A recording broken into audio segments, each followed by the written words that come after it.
Hello, ito na yung part 2 ng aking journey ko dito sa pag-abroad. Hello mga kapaps, Paps Herb na naman. Ito, no, nagtuloy-tuloy na. Nung under na ako na-agency sa Samasco, ginawa ako ng kaibigan ko, na sa tulong kaibigan ko si Alan, na sa company nila, sa Ibralin, shoutout Ibralin, doon ako naging waiter.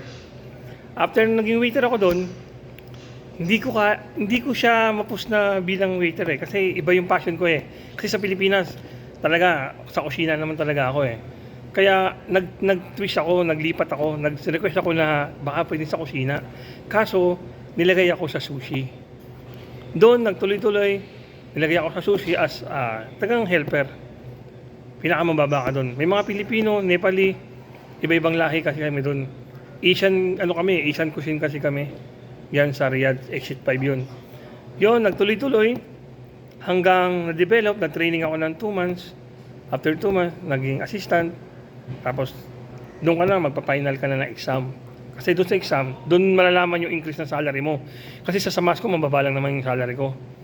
Tapos sa company, pag masipag ka, matyaga ka sa trabaho, desidido ka, doon tataasan ng sahod mo. At exam, actual exam. Yung actual exam na yun, gagawa ka ng 4 na sushi. Kailangan mo magawa yun ng 20 minutes. Pagka nagawa mo na yun, maganda presentation, mabilis, pulido, doon ma-approve yung increase mo. Medyo malaki yun. Yun ang nakatulong. Kaso, paglaki ng sahod, paglaki rin ng gastusin.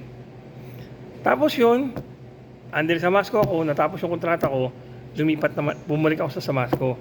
Lumipat ako doon sa pinaka naging magandang agency, company ko dyan sa shoutout sa Nayara. Next vlog, sabihin ko sa iyo. Thank you.